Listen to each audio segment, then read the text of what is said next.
Hager is live in the Eyewitness Newsroom with that side of the story. Stacey. Well, Roz, they wore black trench coats, combat boots, and some wore Nazi crosses. They hated jocks, loved the internet, and were fascinated by World War II. They were known as the Trench Coat Mafia. The question is, why didn't anyone know they'd turned so violent? No, you goddamn piece of punk-ass shit!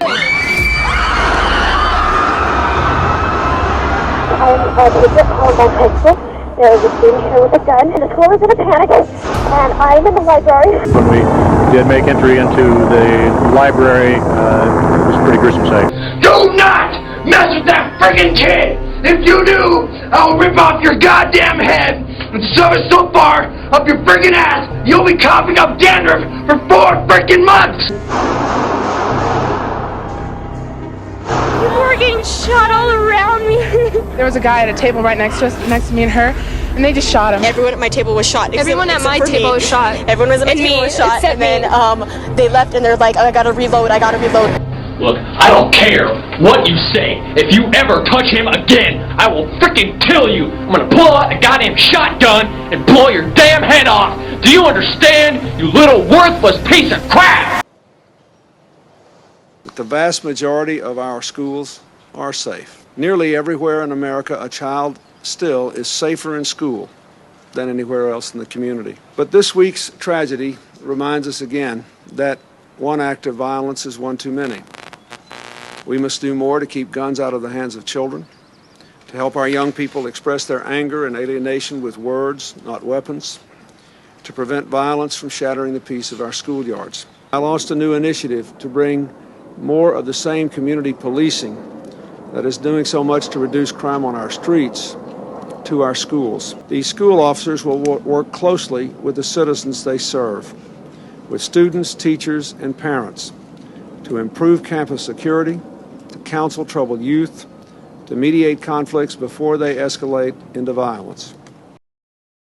Right here in Newtown, Connecticut, the site today of a mass shooting, and this time gunfire aimed at elementary school children. In action by law enforcement in Uvalde as a gunman killed 19 children and 2 teachers. The deadliest campus shooting in U.S. history. The latest American school shooting tragedy hits home in Texas. It's been happening everywhere. I've always kind of felt like eventually it was going to happen here too. There are 27 victims, 20 children, 7 adults.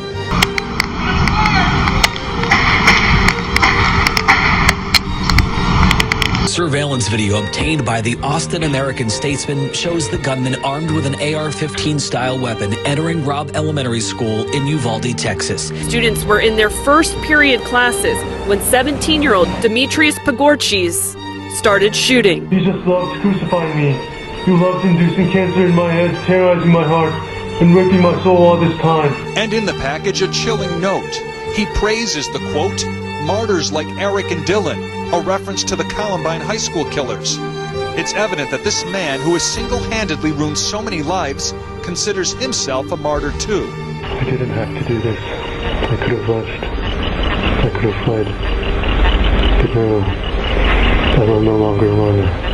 It's not for me. It's for my children, for my brothers and sisters that you I did it for them.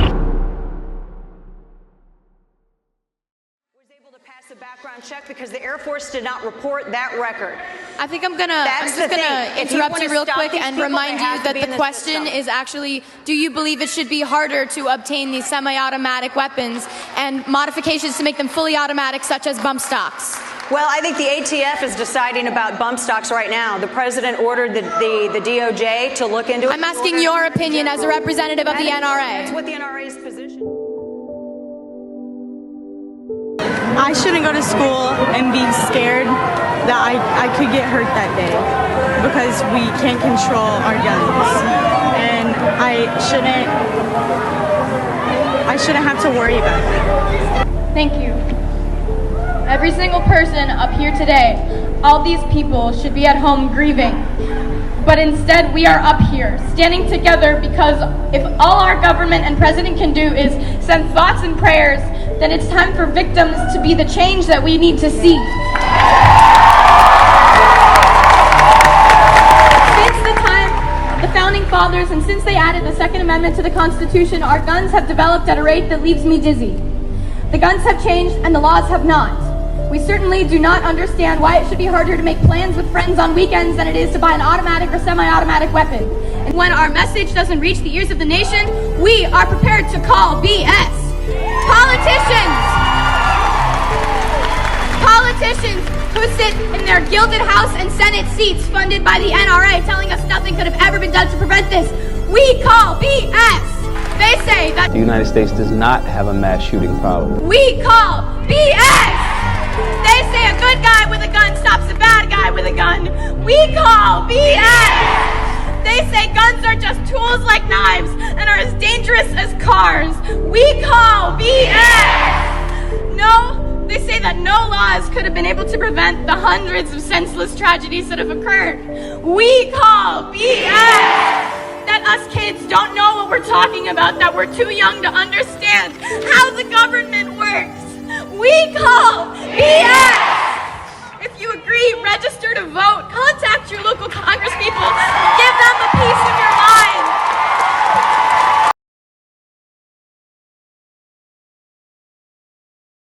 Like so many from the school, will carry the pain of what has happened. Kira Perro, a student, tweeted, "Wishing yesterday was some type of sick dream. I'm sick to my stomach. I pray for guidance." Then she wrote, "I want my friends back."